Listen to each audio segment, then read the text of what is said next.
Hamlet es una tragedia escrita por William Shakespeare, un actor mediocre, pero uno de los dramaturgos más famosos de su época.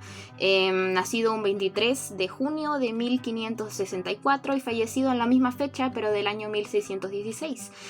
Con más de 30 obras teatrales y más de 25 sonetos, sus obras se volvieron clásicos entre los lectores por sus buenas representaciones del amor pasional y la búsqueda de la venganza en obras como Romeo y Julieta, Macbeth y Otelo. Compartió parte de su vida con su esposa Anne Hathaway, y se dice que siglos después reencarnaron en la famosa actriz de mismo nombre y su esposo, ya que antes de morir William Shakespeare le dijo a su esposa que la vida era demasiado corta para amarla en una sola, y la buscaría en la otra. Un romántico.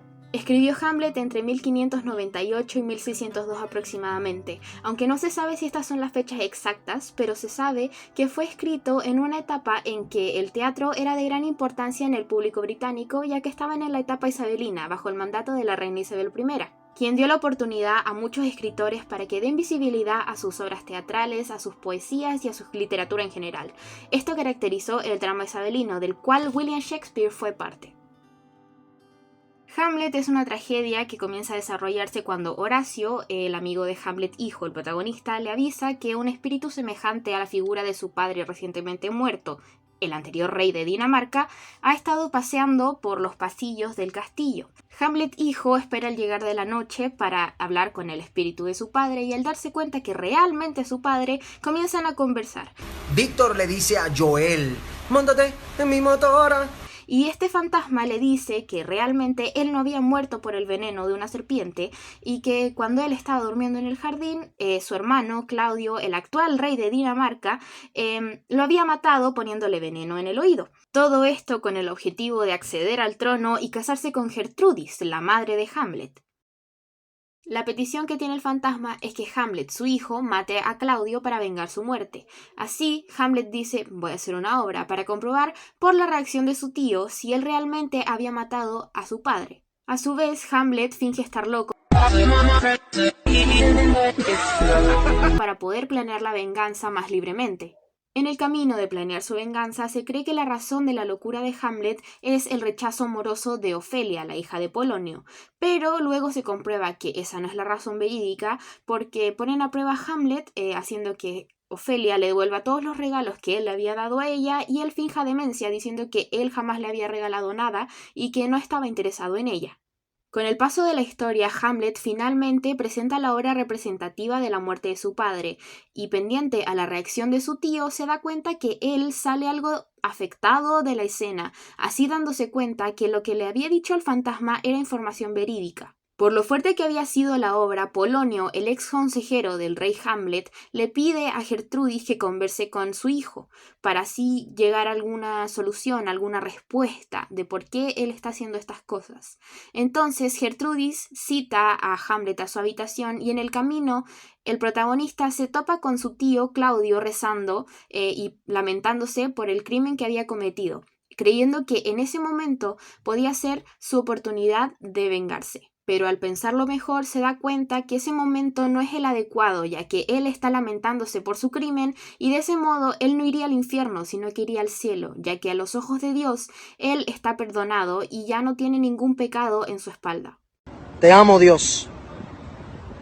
Te amo, Dios. En ti confío.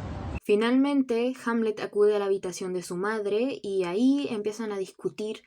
Hamlet se pone un poco violento, Gertrudis se asusta y empieza a gritar por ayuda. Polonio secretamente estaba escuchando la conversación, entonces grita por ayuda para que alguien venga a ayudar a Gertrudis, a lo que Hamlet sobrereacciona y termina matando a Polonio. La noticia de la muerte de Polonio se reparte por el reino, haciendo que Laertes, el hijo de Polonio, hermano de Ofelia, vuelva. Aquí como que no se grabó, pero lo que me refería es que él vuelve al reino y quiere vengar a su padre matando a Hamlet. Y por otra parte, Claudio y Gertrudis deciden exiliar a Hamlet del reino de Dinamarca, mandándolo a Inglaterra. La obra culmina con una trágica escena en donde Claudio planeaba matar a Hamlet y Laertes planeaba matar a Hamlet, pero Hamlet no se iba a dejar. Entonces, en el medio de la escena, Hamlet se pone a pelear con Laertes en un duelo de espadas. Y aquí el problema es que la espada de Laertes estaba envenenada, entonces al cortar a Hamlet, él se envenena por completo, entonces termina por matar a Laertes y en un momento Gertrudis bebe de la copa de vino envenenada de Hamlet, por lo que se muere y Hamlet obliga a Claudio a beber de la misma copa de vino para que él muera de la misma manera que él había planeado, que básicamente le llegue el karma.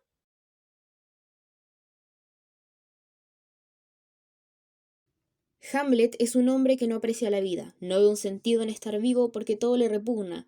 El mundo no es más que un jardín al que le abundan las malezas, en donde todo lo que crece en él son malas y amargas hierbas, y eso se deja en claro en el mero inicio de la obra, con un soliloquio del mismo personaje.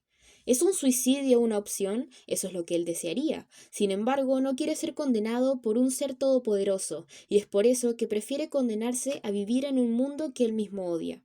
Pero a pesar de todo, el deseo suicida de Hamlet no lo hace un insensible o un inconsciente. Él vive la amargura de la vida porque para él eso es lo que es vivir, experimentar los males naturales que se le atribuye al despertar cada mañana, luego de noches tranquilas de sueños salvadores pero traicioneros, porque a pesar de ser pequeños periodos de tranquilidad, se disfrazan como la salida a todos los problemas y las plagas naturales de la humanidad, causando que nosotros como humanos deseemos devotamente el morir para poder descansar. Este pensamiento es para Hamlet una expresión de lo absurdo, porque en su yo interior él está convencido de que el suicidio es un pecado condenado por Dios, lo que lo hace dudar sobre si a causa de acabar consigo mismo, lo que vendría luego sería peor. Es un conflicto sobre si accionar sobre su vida o no, lo que se relaciona con su venganza, ya que en el soliloquio de ser o no ser, él se cuestiona si acabar con la vida de Claudio o no, ya que de hacerlo, esto no lo convertiría en una mejor persona y de hecho lo reduciría a la misma corrupción moral. Es por eso que cuando Hamlet encuentra a Claudio rezando y arrepintiéndose de su delito, decide no asesinarlo, ya que a los ojos de Dios su tío ya estaba purificado. Las acciones del protagonista están fuertemente llevadas por su creencia religiosa. Es por eso que dice, no, espada mía, buscaremos una ocasión más adecuada para ejecutar el golpe, cuando duerma luego de una borrachera o en pleno ataque de rabia o en los incestuosos placeres de su cama, cuando esté apostando o se encuentre a punto de realizar un acto que no tenga salvación. Lo que Hamlet busca es una venganza completa, que cause que Claudio sufra después de muerto justo como él tiene que serlo estando vivo.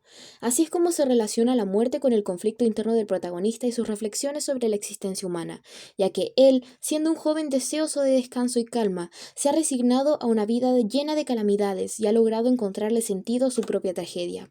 La muerte, al inicio del libro, se presenta como una salida a todo lo malo, y con el tiempo se transforma en solo una ambición de los que no aceptan lo inherente a estar vivo.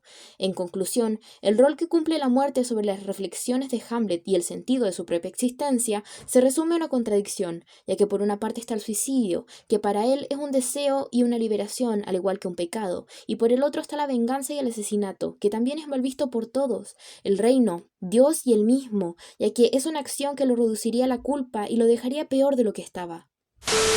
Sobre la obra Hamlet, yo opino que la venganza y la manera en que ésta es abordada nos puede dejar una enseñanza sobre cómo accionar en situaciones que pueden terminar o muy bien o muy mal dependiendo del momento en que se toma una decisión clave. Hamlet estaba dolido por la muerte de su padre y la traición de su madre al no guardar el luto correspondiente.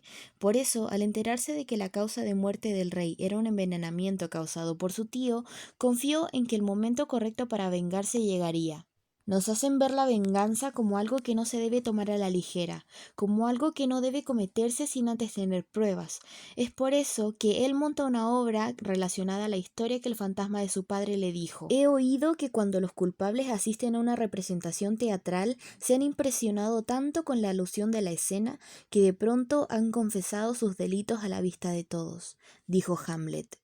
Por otra parte, nos enseña que debemos pensar las cosas con claridad, como cuando Hamlet tuvo la oportunidad espontánea de asesinar a su tío, pero no lo hizo, ya que supo que hacerlo en ese momento no era lo correcto, porque Claudio estaba redimiéndose, pidiéndole perdón a Dios, y eso le jugaría en contra. De esa manera, las enseñanzas que nos deja la búsqueda de venganza en Hamlet en relación a la justicia y las consecuencias impulsadas por el dolor y la traición son que no debemos actuar sin conocer antes la situación completa, no actuar sin pruebas y no actuar impulsivamente.